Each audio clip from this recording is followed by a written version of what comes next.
வணக்கம். கேஸ்ட்ரிக் பிரச்சனை இருக்கிறவங்க இந்த உணவுகளை கண்டிப்பாக சாப்பிடவே கூடாது. அட்லீஸ்ட் கொஞ்ச நாளைக்கு அவாய்டாது பண்ணும். கேஸ்ட்ரிக் பிரச்சனைனா என்ன? சில பேருக்கு சாப்பிட்டதுக்கப்புறமா வயிறு உப்பசமாயிடும்.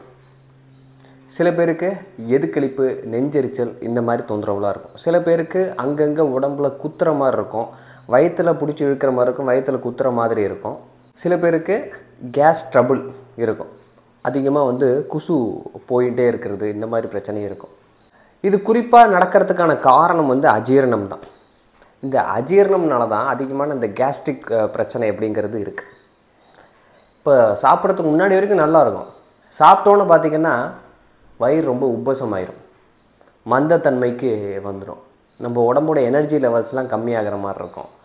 கேஸ்ட்ரிக் பிரச்சனை இருக்கக்கூடிய பல பேருக்கு பார்த்திங்கன்னா மலச்சிக்கல், கான்ஸ்டிபேஷன் அப்படிங்கிறது இருக்கும். இது அஜீரணம்னால நடக்கக்கூடியதுன்னா அந்த ஜீரணத்தை சரி பண்ணுற மாதிரி விஷயங்களை நாம் கொஞ்சம் பண்ணணும். அந்த வாதம் சம்பந்தமான பிரச்சனையை நம்ம உடம்புல கொஞ்சம் சீர்படுத்த முயற்சி பண்ணோம்னா அந்த தொந்தரவுலேருந்து எளிமையாக நம்ம வெளில வந்துடலாம். ஏன்னா நிறைய பேருக்கு தூக்கமே கெட்டு போகுது. இப்போ இந்த கேஸ்ட்ரிக் ப்ராப்ளம் அதிகமாகிறதுனால வயிறு உப்பசமாக இருக்கும், அப்படியே திம்முன்னு இருக்கும், அதனால் சரியாக தூக்கம் கூட வராது. வயிறு சம்மந்தமான பிரச்சனை இருந்தாலே தூக்கம் டிஸ்டர்ப் ஆகும். எதுக்களிப்பு, நெஞ்செரிச்சல் இருக்கிறப்ப அடிக்கடி தண்ணி குடிச்சுட்டு இருக்கிற மாதிரி இருக்கும், நைட்லாம் சரியாக தூங்க முடியாது. இந்த மாதிரி சிரமங்கள்லேருந்து நம்ம வெளில வரணுன்னா முதல்ல நிறுத்த வேண்டிய உணவு இட்லி தோசை மாவு. இட்லி தோசை மாவை நம்ம அன்னன்னைக்கு ஃப்ரெஷ்ஷாக அரைச்சி யூஸ் பண்ணலாமா அப்படின்னா அது கூட கூடாது. ஃப்ரெஷ்ஷாக அரைச்சி ஒரு நாள் புளிக்க வச்சு, ஒரு நாள் தானே சாயங்காலம் அரைச்சி வைக்கிறோம், அடுத்த நாள் காத்தால யூஸ் பண்ணுறோம், அது பண்ணலாமா அப்படின்னா அதுவும் கூடாது. ஃப்ரிட்ஜில் வச்சா தானே தப்பு, புளிச்சாலே அந்த இடத்துல தப்பாகுது. கேஸ்ட்ரிக் பிரச்சனை இருக்கிறவங்களுக்கு குடலில் ரொம்ப புளிப்பு ஏறி போயிடும். அப்போ ரொம்ப புளிக்காத உணவுகளை நாம் கொஞ்சம் தேர்ந்தெடுத்து சாப்பிட வேண்டியது இருக்குது. அப்போ ரொம்ப புளிக்காத உணவு அப்படின்னா இட்லி தோசை மாவு கண்டிப்பாக அவாய்ட் பண்ணணும். அதில் பண்ணக்கூடிய ஆப்பம், பணியாரம் போன்ற விஷயங்களையும் நம்ம கொஞ்சம் அவாய்ட் பண்ணணும். என்றைக்காவது ஒரு நாள் எடுத்துக்கலாம், ஒரு 10 நாளைக்கு ஒரு தடவை அந்த மாதிரி சாப்பிட்லாம். நீங்களே அப்சர்வ் பண்ணி பாருங்கள், இட்லி தோசையை விட அரிசிங்கிறதே பெட்டர். நான் ரைஸ்லாம் சாப்பிட மாட்டேன், டிஃபன் தான் சாப்பிடுவேன் அப்படி. டிஃபன் தான் மோசம், அரிசி சாப்பிட்றதே பரவாயில்ல. ஸோ நீங்களே ஒரு நாள் இட்லி தோசை சாப்பிட்றதுக்கு பதிலாக அரிசி சாப்பிட்டு நைட்டு தூங்கி பாருங்கள் எப்படி இருக்குதுன்னு சொல்லிவிட்டு. இட்லி தோசை சாப்பிட்றப்ப தான் உடம்பு டீஹைட்ரேட் அதிகமாகும், அதிகமாக தாகம் எடுத்துகிட்டே இருக்கும், தண்ணி குடிச்சுட்டே இருக்கணும் போல் ஒரு உணர்வு இருக்கும்,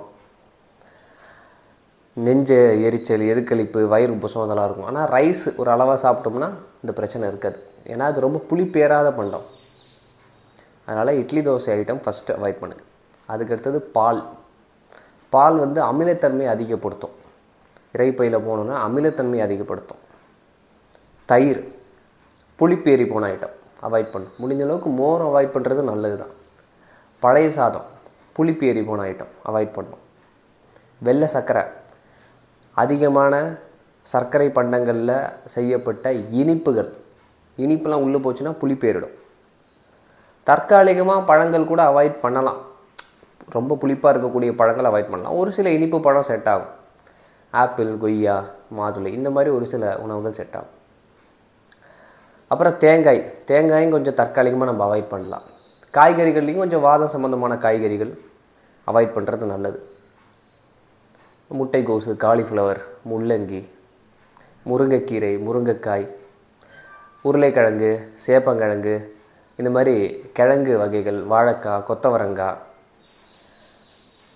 இதெல்லாம் கொஞ்சம் நம்ம தற்காலிகமாக அவாய்ட் பண்ணுறது நல்லது. பருப்பு வகைகள், பருப்பு சாதம் சாப்பிட்றது, இல்லை சாம்பார் அதிகமாக பருப்பு போட்டு பண்ணுறது, இதெல்லாம் கொஞ்சம் அவாய்ட் பண்ணலாம்.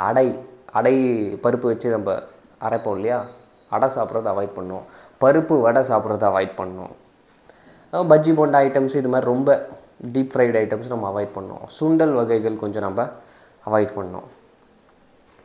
சுண்டல் இந்த கொண்டக்கடலை சுண்டல், பாசிப்பயிறு சுண்டல், இந்த மாதிரி விஷயங்கள்லாம் நம்ம அவாய்ட் பண்ணணும். சில பேர் பாசிப்பயிரில் தோசை மாதிரி தயார் பண்ணி சாப்பிடுவாங்க, அது கொஞ்சம் நம்ம அவாய்ட் பண்ணணும். அப்புறம் முளைக்கட்டிய பாசிப்பயிறு இந்த மாதிரி ராவாக சாப்பிட்றது கூட நம்ம கொஞ்சம் அவாய்ட் பண்ணுவோம். வெள்ளரிக்காய் கொஞ்சம் நம்ம அவாய்ட் பண்ணிக்கலாம். இந்த மாதிரி கொஞ்சம் ரா ஃபுட்ஸும் நம்ம அவாய்ட் பண்ணுறது நல்லது தான். ஏன்னா டைஜஷன் கொஞ்சம் லேட் ஆகும், சிரமப்படும். ப்ளஸ் இந்த அரிசி வகைகள், பாரம்பரிய அரிசி வகைகள் கொஞ்சம் மாறுங்க. ஏன்னா அதில் கொஞ்சம் கேஸ்ட்ரிக் கம்மியாக இருக்கும். நார்மல் ஹைப்ரிட் ரைஸ் வெரைட்டியை கம்பேர் பண்ணுறப்போ இதில் கேஸ்ட்ரிக் வந்து நம்ம கொஞ்சம் கம்மியாக இருக்கும். ஹோட்டல் உணவுகள் சாப்பிட்றத முடிஞ்ச அளவுக்கு நம்ம அவாய்ட் பண்ணணும். இதுவும் ரொம்ப முக்கியம். ஸோ இந்த மாற்றங்கள்லாம் நீங்கள் கொண்டு வரத்துக்கு முயற்சி பண்ணுங்கள். ப்ளஸ்ஸு உணவு முறையில் இன்னும் 2 விஷயம் கூட விட்டுட்டேன், அதையும் நான் சேர்த்துக்கிறேன். முட்டை சாப்பிட்றதையும் கொஞ்சம் அவாய்ட் பண்ணிக்கோங்க. அதுக்கப்புறம் நான்வெஜ் சாப்பிட்றதையும் அவாய்ட் பண்ணிக்கோங்க. ஸோ மீன் இந்த மாதிரி எந்த ஐட்டம்ஸாக இருந்தாலும் சாப்பிட்றத கொஞ்சம் அவாய்ட் பண்ணிக்கோங்க. முடிஞ்ச அளவுக்கு சைவ உணவில் மட்டும் இருங்க. அதுலேயும் பால், தயிர் சேர்க்கக்கூடாதுன்னு சொல்லியிருக்கேன், மோர் கூட சேர்க்கக்கூடாதுன்னு சொல்லியிருக்கேன். ஸோ அதெல்லாம் இல்லாமல் நீங்கள் டயட் சிஸ்டமை ஒரு முறைப்படி ஃபாலோ பண்ணிட்டு வந்தீங்கன்னா, அளவாக உணவு எடுத்து ஃபாலோ பண்ணிட்டு வந்தீங்கன்னா உங்களுக்கு இந்த இஷ்யூஸ் எல்லாம் கொஞ்சம் கொஞ்சமாக சார்ட் அவுட் ஆகும், சரியாகும். உணவில் நிறையா சமைத்த காய்கறிகள் சேர்த்துக்கிறது ரொம்ப நல்லது.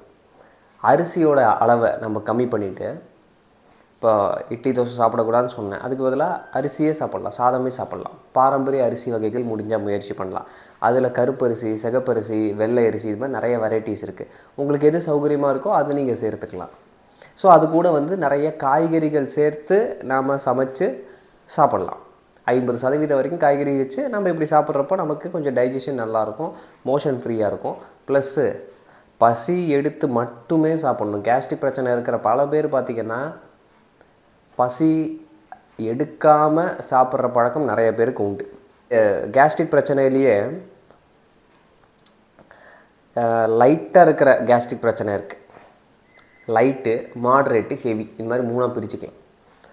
ஸோ லைட்டாக இருக்கிற பிரச்சனைக்கு வந்து ரொம்ப எளிமையாக நம்ம கண்ட்ரோலுக்குள்ளே கொண்டு வந்துடலாம், அது ஒரு பெரிய இஷ்யூ இல்லை. இந்த மாட்ரேட்டாக இருக்கிறது கூட இப்போ நான் சொல்கிற உணவை பற்றியும் இது பண்ணால் சரியாக வந்துடும். ஹெவியாக இருக்குது பார்த்திங்களா, அவங்க வந்து ரொம்ப கவனமாக இருக்கணும். வயிற்றை ரொம்ப நேரம் காலியாக வைக்காமல் இருக்கணும். அப்போ என்ன ஆகும்னா, காலியாக ரொம்ப நேரம் வைக்கிறப்ப அது கேஸ் ஃபார்மேஷன் நடந்து டிஸ்டர்ப் பண்ணும். அதனால் சிறிதளவு சமைத்த காய்கறி சூப்பு கூட சாப்பிட்லாம். காலையில் ஒரு காய்கறி சூப் மாதிரி சாப்பிட்லாம். ரொம்ப அது சாப்பிட்றது பத்தாமல் இருக்குது, கொஞ்சம் கேஸ் அதிகமாக மாதிரி தான் இருக்குன்னா ஒரு கைப்பிடி ஊற வைத்த அல்லது வேக வைத்த அவலும் நம்ம சேர்த்துக்கலாம். ஸோ இது மாதிரி சிறிதளவு கார்போஹைட்ரேட் சேர்த்த உணவு நம்ம கம்பைன் பண்ணி அந்த இன்டர்வல்ஸில் நம்ம சாப்பிட்டுக்கலாம். ஆனால் சிறிதளவு இருந்தால் போதும், வயிறு ஃபுல்லாக சாப்பிடணுன்னு அவசியம் கிடையாது.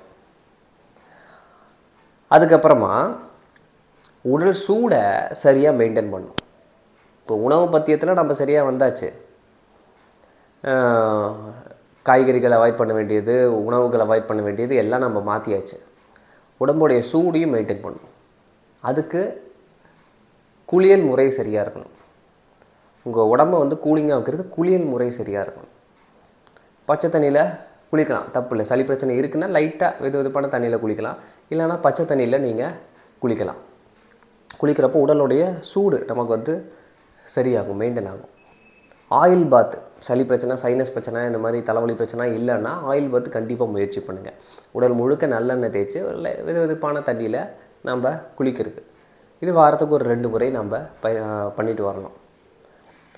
ஸோ இதெல்லாம் நம்ம வந்து உணவு முறையோடு சேர்த்து இந்த லைஃப் ஸ்டைல் மெத்தடு இதையும் மாற்றுறப்ப தான் நமக்கு கொஞ்சம் பெட்டர்மெண்ட் அப்படிங்கிறது தெரிய ஆரம்பிக்கும். ப்ளஸ் வந்து ஏதாவது ஒரு உடற்பயிற்சி கொஞ்சம் வேர்க்கிற மாதிரி ஒரு ஸ்லோ ஜாகிங் பண்ணலாம், ஒரு சைக்கிளிங் பண்ணலாம், இல்லை ஏதாவது ஒரு டான்ஸு கூட ஆடலாம். இது மாதிரி உடலுக்கு கொஞ்சம் உஷ்ணம் கிடைக்கிற மாதிரி, உடம்புடைய ஜீரண சக்தியை அதிகப்படுத்துகிற மாதிரி ஏதாவது ஒன்று பண்ணணும். அப்போ தான் டைஜஷன் நல்லா நமக்கு நடக்க ஆரம்பிக்கும். அப்புறம் நைட்டு முடிஞ்ச அளவுக்கு மேக்ஸிமம் 8 மணிக்குள்ளே சாப்பிட்டு முடிச்சிடணும். தற்காலிகமாக மலச்சிக்கல் பிரச்சனைலாம் இருக்குது, கேஸ்ட்ரிக் பிரச்சனை இருக்கிறவங்களுக்கு அப்படின்னா இயற்கை இனிமா பயன்படுத்தலாம். இயற்கை இனிமா கப்பு இருக்கு இல்லையா, தண்ணீர் மட்டும் பயன்படுத்தி எக்ஸ்டர்னலாக கொடுக்குற ப்ராசஸ் தான். டெய்லி மலச்சிக்கல் இருக்குன்னா தற்காலிகமாக ஒரு வாரம் 10 நாள் டெய்லி கொடுக்கலாம். அதுக்கப்புறமா விட்டு கொடுக்கலாம். அப்பப்போ தேவைப்படுற நேரங்களில் மட்டும் நம்ம அதை வந்து பயன்படுத்தலாம். அப்புறம் கடுக்காய் பொடி என்ன பண்ணலாம், 1/4 டீஸ்பூன் வெந்நீரில் கலந்து நைட் நம்ம சாப்பிட்லாம், சாப்பிட்டுட்டு வரலாம். சாப்பிட்டுட்டு வர நமக்கு கொஞ்சம் மோஷன் ஃப்ரீ ஆகும், கேஸ்ட்ரிக் பிரச்சனை தீரும். சில பேருக்கு கடுக்காய் சாப்பிட்டா சூடு ஏறுற மாதிரி இருக்கும், அவங்க மட்டும் விட்டு சாப்பிடுங்க, கண்டினியூஸாக சாப்பிட வேண்டாம். ஸோ என்றைக்காவது என்றைக்காவது ஒரு நாள் 3 மாதத்துக்கு ஒரு தடவை என்னமோ விளக்கெண்ணெய் மாதிரியோ இல்லை ஏதாவது நேச்சுரலான பேதிக் மருந்து மாதிரி சாப்பிட்டு குடல் வந்து சுத்தம் பண்ணிக்கிறதும் ரொம்ப நல்லது. அது உங்களோட உடம்பு கண்டிஷன் பார்த்து நீங்கள் பண்ணணும். ஏன்னா சில பேருக்கு வந்து ரொம்ப லூஸ் மோஷனான உடம்பு ரொம்ப டயர்டாயிரும். அவங்க கண்டிஷன் நீங்கள் புரிஞ்சுக்கிட்டு அதுக்கேற்ற மாதிரி இந்த மெஷர்ஸ்லாம் பண்ணணும். ஆனால் இப்போ நான் ஏற்கனவே சொல்லியிருந்த மாதிரி உணவு முறை மாற்றம், வாழ்க்கை முறை மாற்றம் இதெல்லாம் பண்ணுறது வந்து எளிமையாக யார் வேணாலும் பண்ணலாம். அதனால் இது வந்து தாராளமாக நீங்கள் தைரியமாக முயற்சி பண்ணலாம். உங்களுக்கு மேற்கொண்டு நிறைய குழப்பங்கள் இருக்குது, சந்தேகம் இருக்குன்னா என்னுடைய பர்சனல் கன்சல்டேஷன் எடுத்துகிட்டு அதுக்கப்புறமா நீங்கள் உங்களுடைய உணவு முறை மாற்றத்தை மேற்கொள்ளலாம். டீடாக்ஸ் ப்ரோக்ராம்ஸும் நான் தொடர்ச்சியாக நடத்திட்டு வரேன். இந்த மாதிரி கேஸ்ட்ரிக் பிரச்சனை ஹெவியாக இருக்கிறவங்க, இந்த மாதிரி கேஸ்ட்ரிக் சம்மந்தமான பிரச்சனை இருக்கிறவங்க எல்லாருமே பேசிக் ப்ரோக்ராம்லேருந்து ஸ்டார்ட் பண்ணலாம். அது வந்து எல்லாருமே பண்ணலாம். ப்ரோக்ராம் சம்மந்தமான டீட்டெயில்ஸை நம்மளோட வெப்சைட்லேயும் பார்த்துக்கலாம். அந்த நம்பருக்கு ஃபோன் பண்ணியும் நீங்கள் விசாரிச்சுக்கலாம். உணவு முறை மாற்றமே இதற்கான நல்ல ஒரு தீர்வாக அமையும். நன்றி, வணக்கம்.